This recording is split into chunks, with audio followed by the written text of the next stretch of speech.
Bismillahirrahmanirrahim. Bismillahirrahmanirrahim.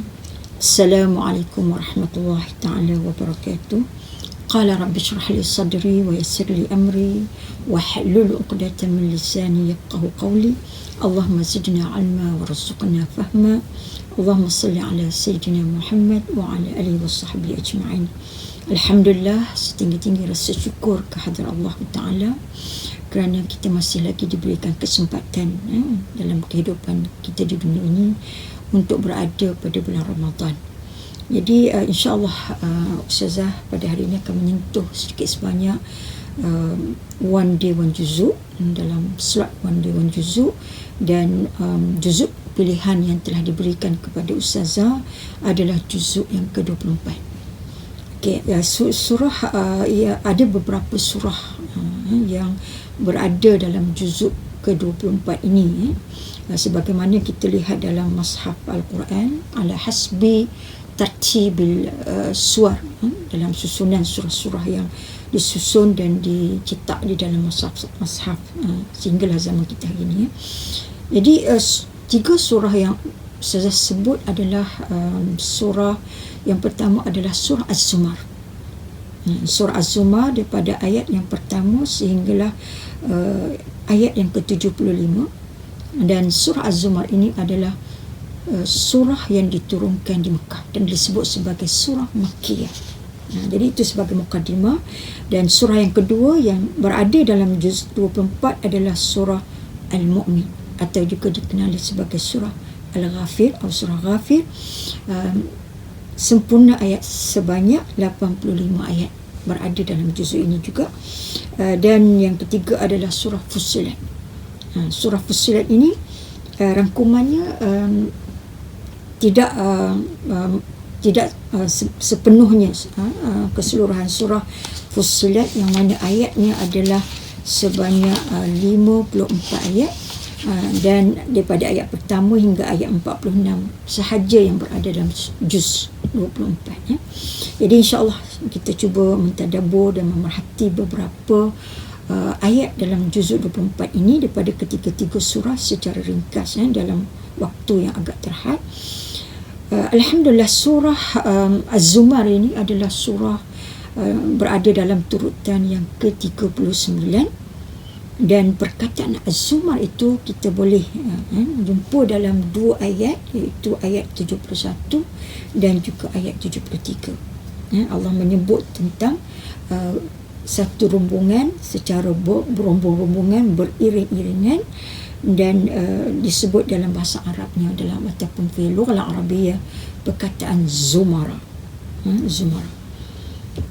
Okay, jadi apa perkara-perkara yang terangkum dalam surah Az-Zumar ini? Kita sudah tentu kita perlu melihat kepada ayat yang pertama pada surah Az-Zumar, yang mana Allah menyebut tentang suatu topik yang sangat besar, yang sangat penting, iaitu aqidatut tauhid. Aqidatut tauhid, dan disebut aqidatut tauhid ini beriringan dengan peristiwa ataupun apa yang disebut sebagai tanzilul kitab, turunnya Alkitab, iaitu Al-Quran. Jadi insyaAllah cuba kita perhatikan ayat pertama. A'udzubillahi minasyaitanirrajim. Tanzilul kitab minallahil azizil hakim. Dan seterusnya ayat yang kedua, inna anzalna ilaikal kitaba bilhaq fa'budillaha mukhlishan lahuddin. Dengan maksud ayat yang pertama, tanzilul kitab, turunlah Alkitab, iaitu dirujuk kepada Al-Quranul Karim, yang ianya telah diturunkan minallah, daripada Allah. Dan Allah menyebut dalam ayat ini dua sifat Allah. Huwal aziz, minallahil azizul hakim. Dia adalah Tuhan yang bersifat maha gagah perkasa, aziz, maha kuat, maha perkasa, maha gagah. Dan sifat kedua adalah Al-Hakim, dia adalah maha bijaksana. Dan Ustazah telah merujuk antaranya tafsir yang ditulis oleh Hamka, dan Hamka telah merujuk kepada beberapa kitab tafsir yang muktabar, yang merujuk bagaimana sifat Al-Aziz dan Al-Hakim ini dipilih oleh Allah. Sebagaimana kita tahu ada 99 sifat Allah di dalam Al-Quran, dan disebut berulang-ulang dan kalau kita campurkan dengan sifat Allah Ismullah Al-Jalalah, cukuplah dengan jumlah 100 ya. Jadi Allah gabungkan Al-Aziz, dia berkuasa, dia gagah, dan dialah yang maha bijaksana. Bercantum dua sifat ini melambangkan itulah sifat Allah yang mampu dan maha berkuasa untuk menurunkan Alkitab. Sekalipun ada manusia-manusia yang menolak kebenaran di dalam Al-Quran. Bahkan zaman kita hari ini ada manusia-manusia yang begitu memusuhi Islam dan memusuhi Al-Quran, sanggup mereka membakar Al-Quran. Jadi kita sebagai umat Nabi Muhammad SAW tidak pernah terfikir pun dalam perjuangan kita umat Islam untuk menghina ataupun melakukan perkara yang sama terhadap kitab-kitab yang diyakini oleh mana-mana pihak sekalipun ya. Okay. Jadi seterusnya ialah Allah juga menyebut dalam ayat yang kedua tentang nuzul Quran dan sifat Allah dan kuasa Allah. Jadi ayat yang kedua apabila Allah sebut inna anzalna ilaikal kitaba bil haqq, turunnya kitab ini Allah turunkan kepada Nabi dengan suatu bentuk kebenaran. Bil haqq, ia adalah dengan kebenaran.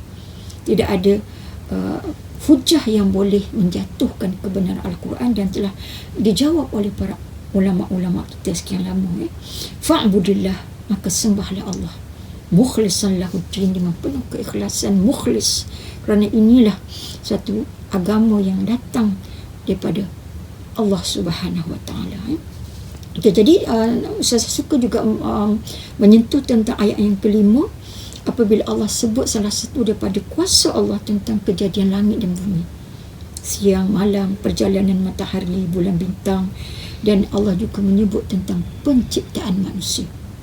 Penciptaan manusia yang mana Allah ciptakan kita dengan beberapa sifat, dengan beberapa kelebihan, dan itulah yang mengangkat darjat manusia, dan kita diberikan tugas sebagai zuriat Adam, keturunan daripada Nabi Adam AS, untuk membangunkan agama Allah dan mentadbir dunia ini dengan sebaik-baik panduan.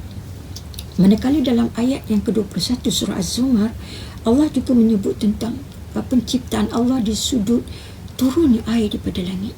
Hujan, yang kita disebut hujan, dan hujan itu sendiri adalah satu rahmat yang menumbuhkan pula tumbuh-tumbuhan, pokok-pokok, buah-buahan, dan insya-Allah sama-samalah kita perhatikan ayat-ayat yang tersebut.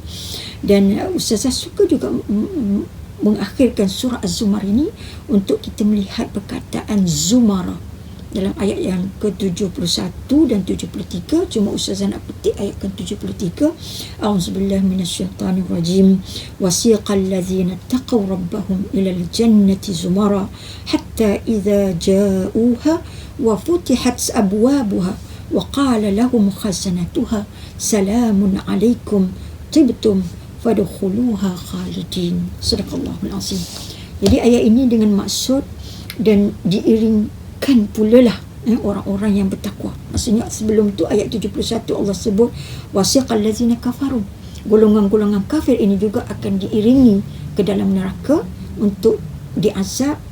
Kerana itulah apa yang telah Allah sebut dan Allah janjikan pembalasan yang selayaknya kepada orang yang kafir di atas muka bumi ini.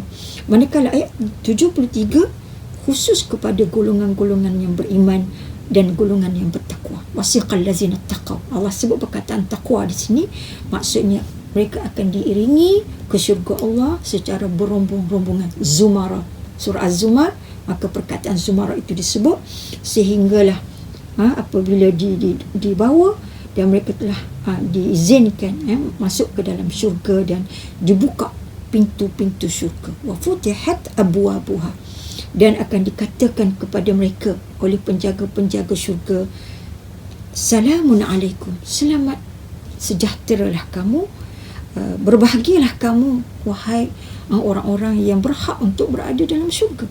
Maksud tu itu adalah sedikit tambahan daripada Ustazah sendiri untuk menjelaskan suatu alu-aluan, sesi alu-aluan, sesi jemput-jemput tanah oleh penjaga syurga. Salamun alaikum, salam sejahtera, selamat datang. Dan selamatlah, berbahagia kamu dan masuklah kamu ke dalamnya dalam keadaan. Surah yang kedua yang terangkum dalam juzuk ke-24 adalah surah Al-Mu'min. Yang mana surah Al-Mu'min ini juga dikenali sebagai surah Ghafir, surah yang ke-40, dan keseluruhan ayatnya sebanyak 85 ayat, dan ia juga adalah surah disebut sebagai surah Makkiyah. Dan dia antara surah Mu'min antara 7 surah yang dimulakan dengan 2 huruf, termasuk ahruf muqatta'ah fil Quran, iaitu Hamim. Jadi 7 surah. Antara surah yang lain adalah surah Fussilat, surah Zukhruf, surah Syura, surah Dukhan, surah Al-Jasiyah dan surah Al-Ahqaf. Apa topik-topik besar yang Allah sebut dalam surah Al-Mu'min ini? Antaranya Allah menyebut tentang penurunan Al-Quran sebagaimana di awal surah yang kita bincangkan, surah Az-Zumar tadi. Jadi penurunan Al-Quran Allah lah yang menurunkan dengan perkataan tanzilul kitab minallahil azizil alim. Jadi kali ini sifat yang Allah sebut adalah aziz diganding dengan sifat al-alim, yang maha gagah perkasa dan maha mengetahui segala perkara. Maka Allah lah yang bersifat sedemikian yang menurunkan Al-Quran. Allah Al-Munazzil wal Quran Al-Munazzal. Sebab itu dalam ta'rif Al-Quran, kalamullah Al-Munazzal ala Nabi SAW. Dan Allah sifatnya adalah Munazzil. Dan 2 sifat yang Allah sebutkan ini cukup menyempurnakan sifat dalam ayat yang ketiga, apabila Allah sebut sifat Allah juga adalah Maha Pengampun. Dan dia adalah yang Maha Pengampun. Dan begitu juga dalam ayat yang ke-7, ke-8 dan ke-9, Allah menyentuh satu perkara antara rukun-rukun kepercayaan kita, akidah kita terhadap benda yang ghaib, iaitu hubungan malaikat dengan orang-orang yang beriman. Malaikat telah diperintahkan oleh Allah untuk memikul arash, dan sambil mereka memikul arash, mereka bertasbih memuji Allah dan juga memohon keampunan kepada orang-orang yang beriman. Jadi insyaAllah kita sama-sama tadabbur. Dan pada ayat yang kedua, 10, 12, Allah menyebut tentang kemurkaan Allah kepada orang-orang yang kafir, kepada orang yang kufur kepada hari kiamat, dan dijelaskan pada ayat 13 sehinggalah ayat ke-20. Dan bagi orang-orang yang mendustakan Allah, Allah sebut lagi dalam ayat yang ke-69, dan penutup kepada ayat daripada surah Al-Mu'min apabila Allah menyebut dalam ayat yang ke-85, A'udzubillahi minasyaitanirrajim, falam yaku yanfa'uhum imanuhum lamma ra'au ba'sana sunnatullah allati qad khalat fi ibadihi wa khasira hunalikal kafirun. Sadaqallahul azim. Jadi seterusnya secara ringkas, surah terakhir yang berada dalam juzuk 24 adalah surah Fussilat, surah yang berada dalam turutan 41, dan keseluruhan ayatnya adalah 54, cuma berada dalam juzuk 24 ini sehingga ayat ke-46 sahaja. Jadi sebahagian lagi sehingga ke akhir surah Fussilat berada dalam juzuk ke-25. Perkara dasar yang disebut dalam surah Fussilat tentang penurunan Al-Quran, sama topik yang sama. 2 sifat Allah, kali ini disebut tentang sifat Ar-Rahmanur Rahim, dan juga dalam bahasa Arab Allah menyebut tentang Al-Quran diturunkan dalam bahasa Arab pada ayat yang ke-44, dan juga dalam ayat 1 hingga ayat 1 sehingga 13, Allah menyebut tentang kisah Nabi SAW apabila Allah membaca Al-Quran dan ada bangkangan-bangkangan daripada orang kafir dan mereka menafikan mukjizat Al-Quran. Jadi seterusnya ayat ke-46, Ustazah suka menutup dengan firman Allah, man amila salihan falinafsih wa man asa'a fa'alaiha wa ma rabbuka bizallamin lil 'abid. Barang siapa yang beramal dengan amal-amal salih, maka itu adalah untuk dirinya. Barang siapa yang berbuat jahat, maka dosanya atas dirinya. Dan sekali-kali tidaklah Tuhanmu akan berlaku aniaya zalim kepada hamba-hambanya. Jadi kembali kepada sifat yang Allah sebut, huwa rahmanur rahim.